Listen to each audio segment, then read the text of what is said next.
ರಾಜ್ಯದ ಬಡ ವಿದ್ಯಾರ್ಥಿಗಳಿಗೆ ಗುಣಮಟ್ಟದ ಶಿಕ್ಷಣ ಕೊಡಬೇಕು. ಈ ನಿಟ್ಟಿನಲ್ಲಿ ರಾಜ್ಯ ಸರ್ಕಾರ ಒಂದು ಹೊಸ ಯೋಜನೆಗೆ ಕೈ ಹಾಕಿತ್ತು. ಶಿವಮೊಗ್ಗ ಜಿಲ್ಲೆಯವರ ಆದ ಮಧು ಬಂಗಾರಪ್ಪ ಶಿಕ್ಷಣ ಸಚಿವರಾಗಿದ್ದರು. ಅವರು ಕಳೆದ ಅವಧಿಯಲ್ಲಿ ಶಿವಮೊಗ್ಗ ಸೇರಿದಂತೆ ರಾಜ್ಯದಲ್ಲಿ 1,000 ಅಧಿಕ KPS ಶಾಲೆಗಳನ್ನ ಆರಂಭಕ್ಕೆ ಸಿದ್ಧತೆ ಮಾಡಿಕೊಂಡಿದ್ರು. ಇನ್ನೇನು ಶಿವಮೊಗ್ಗದಲ್ಲಿ ಫ್ರೀಡಂ ಪಾರ್ಕ್ ಇದೆ. ಆ ಫ್ರೀಡಂ ಪಾರ್ಕಲ್ಲಿ ರಾಜ್ಯ ಮಟ್ಟದ ದೊಡ್ಡೊಂದು ಕಾರ್ಯಕ್ರಮಕ್ಕೆ ಎಲ್ಲ ವ್ಯವಸ್ಥೆ ಮಾಡಿಕೊಳ್ಳಲಾಗಿತ್ತು. ಅಂದಿನ ಮುಖ್ಯಮಂತ್ರಿ ಸಿದ್ದರಾಮಯ್ಯವನ್ನು ಕರೆಸಿಬಿಟ್ಟು ಈ KPS ಶಾಲೆಗಳಿಗೆ ಶಂಕುಸ್ಥಾಪನೆಗೆ ಎಲ್ಲ ವ್ಯವಸ್ಥೆಯನ್ನು ಕೂಡ ಮಾಡಿಕೊಳ್ಳಲಾಗಿತ್ತು. ಬದಲಾದ ರಾಜಕೀಯ ಪರಿಸ್ಥಿತಿಯಲ್ಲಿ ಸಿದ್ದರಾಮಯ್ಯ ಅವರು ಮುಖ್ಯಮಂತ್ರಿ ಸ್ಥಾನದಿಂದ ಕೆಳಗಿಳಿದ್ದಾರೆ. ಹೀಗಾಗಿ ನೂತನ ಮುಖ್ಯಮಂತ್ರಿಯಾಗಿ DK ಶಿವಕುಮಾರ್ ಈಗ ಅಧಿಕಾರವನ್ನು ವಹಿಸಿಕೊಂಡಿದ್ದಾರೆ. ಹಾಗಾಗಿ ಯಾವಾಗ DK ಶಿವಕುಮಾರ್ ತಮ್ಮ ಅಧಿಕಾರ ವಹಿಸಿಕೊಂಡ್ರು ಅದರ ನಂತರ ಸಚಿವ ಸಂಪುಟ ಕೂಡ ಬದಲಾಯಿತು. ಕಳೆದ ಸಿದ್ದರಾಮಯ್ಯ ಅವಧಿಯಲ್ಲಿ ಶಿಕ್ಷಣ ಸಚಿವರಾಗಿ ಮಧು ಬಂಗಾರಪ್ಪ ಅವರು ಕಾರ್ಯನಿರ್ವಹಿಸಿದರು. ಅದರ ನಂತರ DK ಶಿವಕುಮಾರ್ ಅವಧಿಯಲ್ಲಿ ಕೂಡ ಸಚಿವ ಸಂಪುಟ ವಿಸ್ತರಣೆ ಆಯಿತು.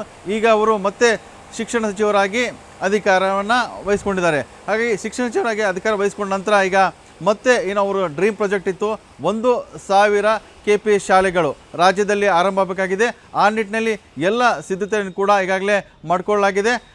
ಶಿವಮೊಗ್ಗದಲ್ಲಿ 35ಕ್ಕೂ ಹೆಚ್ಚು KPS ಶಾಲೆಗಳು ಆರಂಭ ಆಗ್ತವೆ. ಅದಕ್ಕೂ ಕೂಡ ಎಲ್ಲ ಸಿದ್ಧತೆಯನ್ನು ಕೂಡ ಮಾಡಿಕೊಳ್ಳಲಾಗಿದೆ. ಇವತ್ತು ಶಿವಮೊಗ್ಗಕ್ಕೆ ಶಿಕ್ಷಣ ಸಚಿವ ಮಧು ಬಂಗಾರಪ್ಪ ಅವರು ಭೇಟಿ ಕೊಟ್ಟಿದ್ದರು. ಶಿವಮೊಗ್ಗದಲ್ಲಿರುವಂಥ BH ರಸ್ತೆಯಲ್ಲಿರುವಂಥ ಸೈನ್ಸ್ ಫೀಲ್ಡ್ ಇದೆ, ಅಲ್ಲಿ ಖಾಸಗಿ ಸಂಸ್ಥೆ 13.5 ಕೋಟಿ ರೂಪಾಯಿ ವೆಚ್ಚದಲ್ಲಿ ಒಂದು KPS ಶಾಲೆಯನ್ನು ಕಟ್ಟಡಕ್ಕೆ ಶಂಕುಸ್ಥಾಪನೆ ಆರಂಭ ಆಗಿದೆ. ಅಂದರೆ ಕೇವಲ 1 ರಿಂದ 1.5 ವರ್ಷದಲ್ಲಿ 13.5 ಕೋಟಿ ವೆಚ್ಚದಲ್ಲಿ ಇಲ್ಲಿ KPS ಶಾಲೆ ಆರಂಭ ಆಗುತ್ತೆ. ಅಂದರೆ ಮಕ್ಕಳಿಗೆ 1 ರಿಂದ 12ನೇ ಕ್ಲಾಸಿನ ಮಕ್ಕಳಿದ್ದಾರೆ, 12ನೇ ಕ್ಲಾಸ್ವರೆಗೆ ಮಕ್ಕಳು ಕೂಡ ಇಲ್ಲಿ ಉಚಿತವಾಗಿ ಶಿಕ್ಷಣ ಸಿಗುತ್ತೆ. ಅದು ಮತ್ತು ಏನು ಖಾಸಗಿ ಶಿಕ್ಷಣ ಸಂಸ್ಥೆಯಲ್ಲಿ ಯಾವ ರೀತಿ ವ್ಯವಸ್ಥೆ ಇದೆ ಅದೇ ಕೂಡ ಸರ್ಕಾರಿ KPS ಶಾಲೆಗಳಲ್ಲಿ ಅಂದರೆ ಕರ್ನಾಟಕ ಪಬ್ಲಿಕ್ ಶಾಲೆಗಳಲ್ಲಿ ಸಿಗಲಿದೆ. ಆ ನಿಟ್ಟಿನಲ್ಲಿ ಕೂಡ ಮಧು ಬಂಗಾರಪ್ಪ ಅವರು ನಿರಂತರವಾಗಿ ಒಂದು ಪ್ರಯತ್ನ ಮಾಡ್ತಾಯಿದ್ರು. ಆ ಪ್ರಯತ್ನಕ್ಕೆ ಈಗ ಯಶಸ್ಸು ಸಿಕ್ಕಿದೆ ಅಂತ ಹೇಳ್ಬೋದು.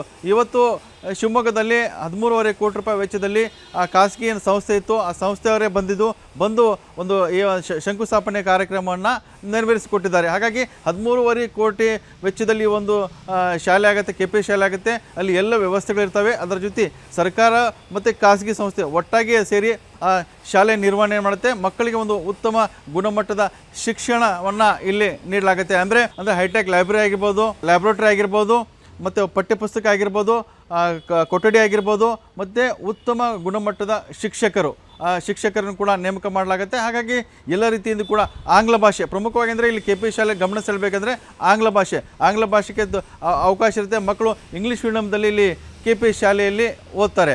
ಹಾಗಾಗಿ ಕರ್ನಾಟಕ ಪಬ್ಲಿಕ್ ಶಾಲೆ ಇದೆ. ಈ ಪಬ್ಲಿಕ್ ಶಾಲೆ ಶಿಕ್ಷಣದಲ್ಲಿ ಅಂದರೆ ರಾಜ್ಯ ಶಿಕ್ಷಣದಲ್ಲಿ ಒಂದು ಕ್ರಾಂತಿ ಮಾಡಲಿಕ್ಕೆ ಹೊರಟೆ ಅಂತ ಹೇಳಿದ್ರು ಕೂಡ ತಪ್ಪಾಗಲಿಕ್ಕಿಲ್ಲ. ಹಾಗಾಗಿ ಇಲ್ಲಿಂದ ಆರಂಭ ಆಗಿದೆ, ಇವತ್ತು ಆರಂಭ ಆಗಿದೆ. ಒಂದು ಶಾಲೆಗೆ ಶಂಕುಸ್ಥಾಪನೆ ಆಗಿದೆ KPS ಶಾಲೆಯಲ್ಲಿ. ಹಾಗೆಯೇ ಇನ್ನು 1,000 ಶಾಲೆಗಳು ಇದೇ ಮಾದರಿಯಲ್ಲಿ ಶಾಲೆಗಳು ಆರಂಭ ಆಗುತ್ತೆ.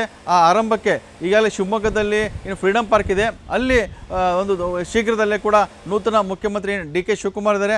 ಅವರು ಬಂದು ಈ ಒಂದು KPS ಶಾಲೆಯ ಶಂಕುಸ್ಥಾಪನೆಗೆ ಚಾಲನೆ ನೀಡಲಿದ್ದಾರೆ. ಹಾಗಾಗಿ ಮಧು ಬಂಗಾರಪ್ಪ ಅವರು ಮೊದಲನೇ ಅವಧಿಯಲ್ಲಿ ಅವರು ಶಿಕ್ಷಣ ಕ್ಷೇತ್ರದಲ್ಲಿ ಒಂದಿಷ್ಟು ಬದಲಾವಣೆ ಮಾಡಿದರು. ವಿದ್ಯಾರ್ಥಿಗಳು ಕೂಡ ಸಾಕಷ್ಟು ಇದರಿಂದ ಅನುಕೂಲ ಆಯಿತು. ಅದರಲ್ಲಿ ಕೂಡ ವಿಶೇಷವಾಗಿ ಈ ಪರೀಕ್ಷೆ ವಿಚಾರದಲ್ಲಿ ಆ ಪರೀಕ್ಷೆ ಅಟೆಂಪ್ಟ್ ಮಾಡೋದ್ರಲ್ಲಿ ಕೂಡ ಅವರಿಗೆ ಹೆಚ್ಚಿನ ಅವಕಾಶವನ್ನು ಕೂಡ ಕೊಟ್ಟರು. ಹಾಗೆ ಹೆಚ್ಚಿನ ವಿದ್ಯಾರ್ಥಿಗಳು ಕೂಡ ಈಗ ತೆರೆಗಡೆ ಹೊಂದಿದ್ದಾರೆ. ಅದು ಒಂದು ರೀತಿಯಿಂದ ವಿದ್ಯಾರ್ಥಿಗಳಿಗೆ ಅನುಕೂಲ ಆಗಿದೆ ಒಂದು ಕಡೆ. ಆದರೆ ಮತ್ತೊಂದು ಕಡೆಯಿಂದ ಉತ್ತಮ ಗುಣಮಟ್ಟದ ಶಿಕ್ಷಣ ಕೊಡಬೇಕಂತೇಳಿ ಸಾಕಷ್ಟು ಬೇಡಿಕೆ ಇತ್ತು. ಸರ್ಕಾರಿ ಶಾಲೆ ಇದ್ದಾವೆ, ಆದರೆ ಕೂಡ ಸರ್ಕಾರಿ ಶಾಲೆ ಕ್ರಮೇಣ ಹಂತವಾಗಿ ಕೂಡ ಅಲ್ಲಿ ವಿದ್ಯಾರ್ಥಿಗಳ ಸಂಖ್ಯೆ ಕಡಿಮೆ ಆಗ್ತಾ ಇದೆ. ಇದು ಎಲ್ಲೋ ಒಂದು ಕಡೆಯಿಂದ ಶಿಕ್ಷಣ ಇಲಾಖೆ ಕೂಡ ಒಂದು ಸವಾಲಾಗಿತ್ತು. ಏನಾದರೂ ಮಾಡಿ ಉತ್ತಮ ಗುಣಮಟ್ಟದ ಶಿಕ್ಷಣ ಕೊಡಬೇಕು ಮತ್ತು ಸರ್ಕಾರದಿಂದಲೂ ಕೂಡ ಈ ಒಂದು ವ್ಯವಸ್ಥೆ ಆಗಬೇಕು. ಹಾಗಾಗಿ ಮಧು ಬಂಗಾರಪ್ಪ ಅವರು ಯೋಚನೆ ಮಾಡಿದಂದರೆ KPS ಶಾಲೆಗಳು, ಈ KPS ಶಾಲೆ ಇದೆ, ಈ KPS ಶಾಲೆಗಳನ್ನು ಹೆಚ್ಚು KPS ಶಾಲೆಗಳು ತೆರೆದರೆ ಆ ಮೂಲಕವಾಗಿ ವಿದ್ಯಾರ್ಥಿಗಳಿಗೆ ಉತ್ತಮ ಗುಣಮಟ್ಟದ ಶಿಕ್ಷಣ ಸಿಗುತ್ತೆ, ಒಂದು ಹೈಟೆಕ್ ಶಿಕ್ಷಣ ಸಿಗುತ್ತೆ. ಹಾಗಾಗಿ ಈಗ ರಾಜ್ಯಾದ್ಯಂತ ನೂತನ KPS ಶಾಲೆಗಳು ಆರಂಭ ಆಗಲಿವೆ. ಗ್ರಾಮೀಣ ಮಕ್ಕಳಿಗೆ ಈ KPS ಶಾಲೆಗಳು ತುಂಬ ವರದಾನ ಆಗುತ್ತೆ. ಪ್ರಮುಖವಾಗಿ ಮಧ್ಯಮ ಮತ್ತು ಬಡ ವರ್ಗ ಏನು ವಿದ್ಯಾರ್ಥಿಗಳಿದ್ದಾರೆ ಅವರಿಗೆ ಈ ಒಂದು